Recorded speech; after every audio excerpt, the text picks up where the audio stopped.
Due to my social life being practically none, and inversely proportional to my morbid curiosity, I spent most of the day lurking through the deepest and most decadent depths of the internet. The deep web ended up disappointing me. So many articles and videos talking about how dangerous it was ended up being nothing more than pure mysticism. Except for some weird pages, there was nothing that I could have already seen on the surface internet.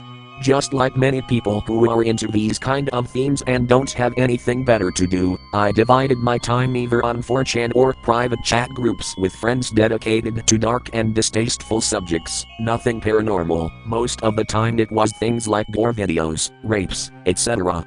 It was in a written Skype chat with Matt Gurney when I discovered the page. Matt was one of my best friends. His dark-eyed look on his profile picture reflected by itself an intelligence that could immediately catch your attention.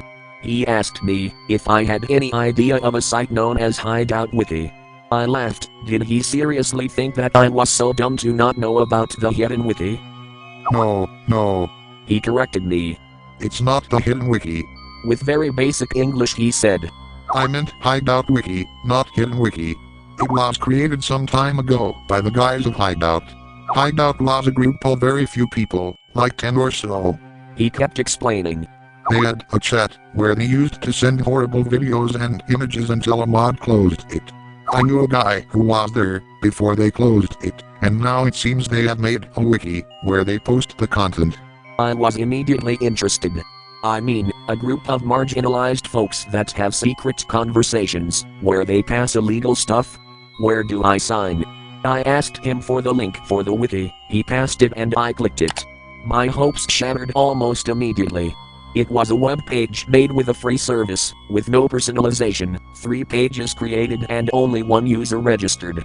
For the first time in a while, I managed to make my patience overcome my hyperactivity, which begged me to close the page as soon as I didn't see anything immediately, and I took the time to read the description of the site. Pay to watch videos, pictures and audios. Lost material recovered. Irregular updates. Gruesome content. The phrase pay to watch made me retreat immediately. Did I have to pay actual money to see the content? When I went to ask my friend about it, I saw that he already logged off and that I've ignored his 2 last messages wishing me good night and telling me to watch the video with the warning. I saw the list of created pages and entered the one with the headline pay to watch videos. There were a total of 7 videos with a blue title, each one, apparently, leading to another site. 0 Chris Risk 0. Full 42-minute video, finally. 360p quality. Not softcore. Sugar daddies. Not very long, but very enjoyable. Poor quality. Discovered. 1 hour 32-minute long full video. Little laggy at the beginning. Lollipop kidnapping. Uncensored 32-minute version. Gruesome beginning. Freezing.mp4. 6-minute video. Gets worse and worse. 6 seconds video. Uncut original version. Don't watch. You've been warned. SGGZZSCKGZQZXAKIZUQG. 24 minutes. Brutal but very enjoyable. The title of 6 seconds video immediately caught my attention. It was the only one with a warning recommending not to see it. I clicked on the title and it automatically led me to a PayPal page, asking me if I wanted to confirm a $10 payment to the Hideout account. What was I supposed to do?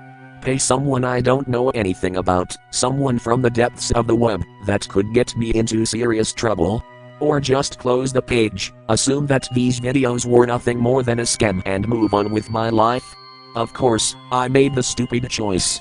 I confirmed the payment, the page was loading for a while and then it redirected me to another site. There was only a black background and a small video player box in the center with a white button. I hit play and it began loading and buffering. After some time, I was beginning to believe that, effectively, I got scammed. It must have passed like 5 or 6 minutes before the content finally charged.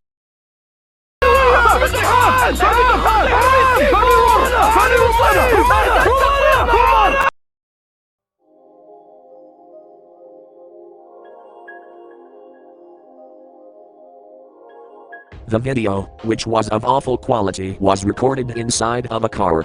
It was night outside, there were several streetlights illuminated. The person recording was in the co-driver's seat, arguing with the driver in what I swear was Arabian. They were both shouting at each other, extremely nervous. The camera turned to the window, showing a face looking in. The screams turned into screeches of horror. An image flickered for about microseconds and the sound of the car door opening could be heard. As soon as the video finished, the screen went black again. The 6 seconds were over. I saw the video for a second time. Stopping it to look closely at the details was impossible. If you paused it and played it again, it would automatically start all over again. The screen caps only showed moving scenes, the sequences were too fast to get anything of interest. The face scene was happening too fast to get something. I right-clicked on both the page and the video to see if I could save it without success. I copied the link to another browser to try the same thing, and the page sent me again to the PayPal site, this time asking me to log in, since I'd never used PayPal in my secondary browser. I had to watch the video quite a few times to get the details. During the first milliseconds, the camera was looking at the driver, but then it turned to the front. It could only be seen brown hair and a white shirt. The awful quality made any facial feature indistinguishable. The frame of that face that I watched, not appreciable in a first instance, gradually became more disturbing. It looked like a person with sickly pink skin, with 2 whitish eyes with huge bags under them. Any other feature wasn't recognizable. That flickering image was nothing more than zoom towards that face, that, through many continuous views, I kept deciphering. Its skin was horrendous, burned looking, its nose was deformed, with a nostril bigger than the other, its eyes, tiny, like the ones of a fish, but, undoubtedly, the most dismal thing was its mouth, looking simply like a bleeding opening made with a knife. The more I saw of it, the more I doubted its humanity. I spent all night trying to distract myself, with a lump in my throat and millions of questions. I kept reloading the page periodically to see if I could make any progress until at one point the link simply took me to the PayPal site. There was something that occasionally flashed on my screen. I wanted to believe that it wasn't that image. I slept late and woke up late with enormous anguish. Turned on the computer and quickly entered Skype. That was not connected. I opened a chat with Alex, another friend. I tried to appear somewhat normal. Hey Alex, did Matt send you a link to a page called Hideout Wiki? It took him a couple of minutes to reply. Yeah, he passed it last night. I wanted to ask him about what it was, but he hasn't been here since yesterday. I swallowed saliva and began to write. Have you seen the video? The reply came almost immediately. No, but a friend did. It's really fucked up, especially the webcam scene. I raised an eyebrow in surprise. What was he talking about? I tried to respond by appearing calm. What webcam? In the 6 seconds video that I saw there was no webcam. The reply took more time to come, almost 10 minutes. I'm talking about the face scene. You didn't see it or what? My heart skipped a beat. I put my hand on my chest. I was choking. I remembered many details of the video that I overlooked. The first was that during the first seconds you could see that thing running in the background until it was at the co-driver window. The second was the face, with those deep black eyes so familiar. The third one was that it wasn't a static image. That thing blinked. The fourth one was the box in the upper corner of the face. Live. That's why it took so long to load. I barely used the internet since then. I have disconnected the webcam. I think the image has started flickering on my monitor again. I still haven't heard from Matt.